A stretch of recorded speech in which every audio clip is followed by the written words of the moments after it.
All right, this is a Callaway twin turbo specific or a high performance C4 that's been modified specific fuel pump video.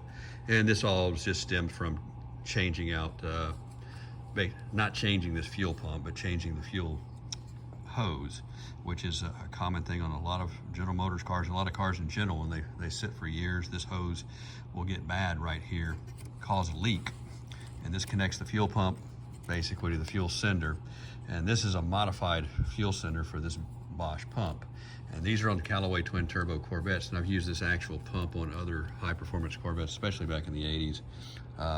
This is a Bosch 580 254 964, which is a very high performance pump and provides a lot more fuel flow potential than the factory one on these cars.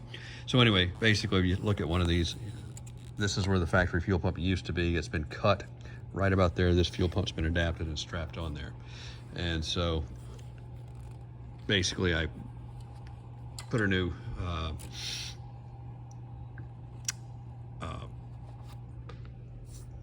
filter on there, the fuel input filter, or this the screen,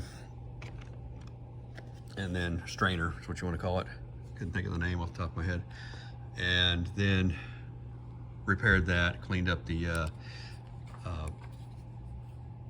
fuel sender, the level sender, which you could take that apart, see it in another video, and then clean those out. And then you put it on an ohm meter, and if you look at my other fuel pump videos, you'll see how to do that and what it should read.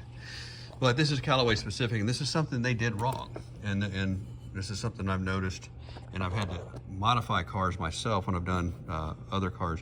I've learned this, and when you put this big pump on there, it sits down in that basically, kind of a baffle. And then this part of the fuel pump right here sits down in here. Here's where they've got it. And they never made that wide enough. And so I cut it out. So basically the fuel pump set on top of that and bent up and never really picked up, and always had, when you had down to pick a level, 1 or 2 lines left on these digital dash displays, would be basically out of gas. And they probably never noticed that because they didn't have one of these.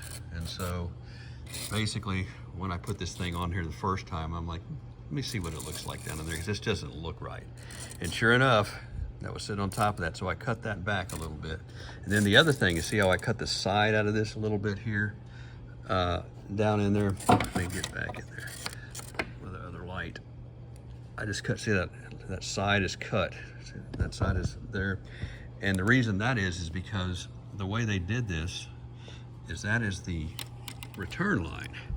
And because of this strap right there sticking out, strapping on the return line, it was basically sitting on top of that also and not letting it go down enough. And so basically I just cut that back a little bit to allow for clearance for that. It's just plastic. Now, to do this on your car, this is a several day project for me, because basically I siphoned all the gas out of this thing, and then I took paper towels and dried up the small remaining gas that was in there, and then wiped everything out. And then I let it dry for a couple of days by itself. And then I took a small blower like this, Makita here, and just kind of stuck it in the tank and just kept drying it for a long period of time, and then let it sit for a couple more days. And then I dared take the shop vac and stick it down in there and clean up all of the dirt particles and things like that. And really, if you do that, it comes out damn near brand new. And so that's a real good cleanup. But whatever you do, do not go playing around with a shop vac when fumes in there or gases in there. Make sure it's been ventilated for days. So anyway, that was a Callaway twin turbo thing.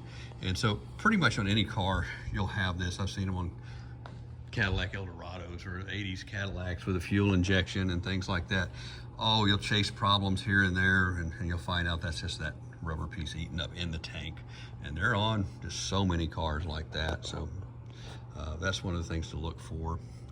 But that's kind of that. So Callaway, when they did this, they did not cut that big enough to sit that wider, diameter pickup in there. And so that's why if you've got a Callaway and you're always like, you know, I've got a quarter of a tank of gas, but the car's acting like it's out of gas, well, that's why. And so I'm gonna see how this works, because I did this on my Paxton car years ago when I actually put that pump in myself, because I noticed that. I'm like, that's not right.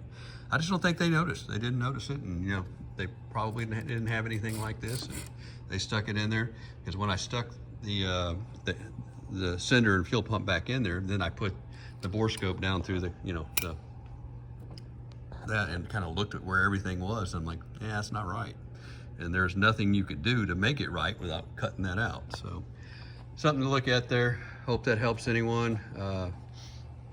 Can apply to any high performance C4 with a modified, you know, added on fuel pump. So if you haven't seen any of my other videos, just look at them. You'll see just tons on these cars. So thanks for watching.